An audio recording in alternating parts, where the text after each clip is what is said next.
एक ऐसे साम्राज्य में जहां आसमान कभी पूरी तरह नीला नहीं होता था, वहां लायरा वेल नाम की एक राजकुमारी रहती थी।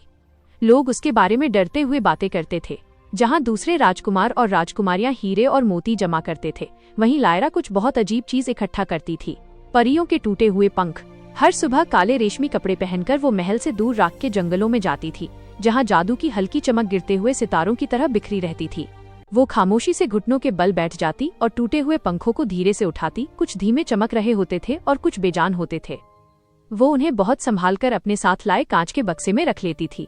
लोग उसे शापित कहते थे। वे कहते थे कि वो परियों की आत्माएं चुरा रही है, लेकिन सच्चाई कहीं अधिक खतरनाक थी। बरसों पहले आसमान परियों से भरा रहता था। वे चमकदार और शक्तिशाली जीव थे जो रोशनी और साए के बीच संतुलन बनाए रखते थे। फिर एक रात आसमान जल उठा। एक छिपी हुई शक्ति ने, जो बहुत पुरानी और अनदेखी थी, हमला कर दिया। किसी ने भी दुश्मन को साफ नहीं देखा, बस धुएं की तरह लिपटी परछाइयां दिखी जो रोशनी को निगल रही थीं और हवा में परियों के पंख नोच रही थीं। लायरा ने ये सब देखा था। बचपन में वो महल की बालकनी पर खड़ी होकर परियों को टूटते सितारों की तरह गिरते हुए देख रही थी।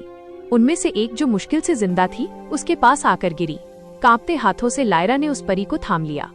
हमें बचा लो, परी ने फुसफुसाते हुए कहा।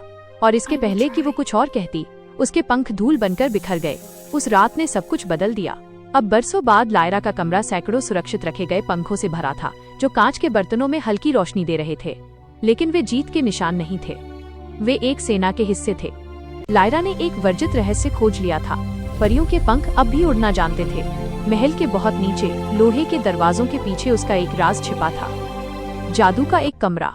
वहाँ चांदी से घेरे बने थे और पत्थर धीमी रोशनी में धड़क रहे थे।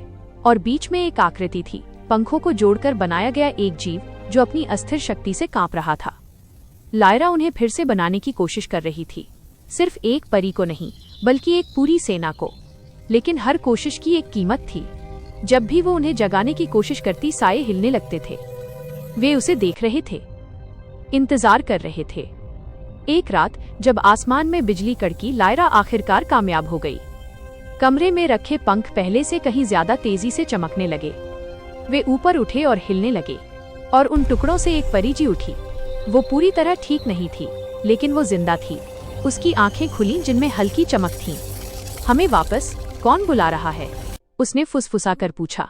लायरा आगे बढ़ी और कहा, मैं। परी ने उसकी ओर देखा, एहसान के साथ नहीं, बल्कि दुख के साथ। तुम्हें ऐसा नहीं करना चाहिए था। हवा ठंडी होने लगी, साए इकट्ठा होने लगे। दीवारों से, दरारों से, अंधेरे से वे आ गए। वही छिपा हुआ दुश्मन। वे कोई जीव नहीं थे, बल्कि जिंदा परछाइयां थीं जो जादू को खा जाती थीं। वे रोशनी का पीछा करते हुए आए थे, और लायरा ने अभी अभी एक मशाल जला दी थी। महल कांपने लगा, आसमान काला पड़ गया और युद्ध फिर से शुरू हो गया। लायरा उस कमरे के बीच में खड़ी थी। उसके चारों तरफ सैकड़ों चमकते हुए पंख ऊपर उठ रहे थे। मैंने तुम्हें छिपने के लिए वापस नहीं बुलाया, उसने मजबूत आवाज में कहा। मैंने तुम्हें लड़ने के लिए वापस बुलाया है। टूटे हुए पंखों से एक सेना तैयार हुई, जो पूरी तरह ठीक तो नहीं थी, लेकिन ताकतवर थी। वो राजकुमारी जो टूटी हुई चीजें जमा करती थी, अब एक युद्ध को फिर से खड़ा करने वाली बन चुकी थी।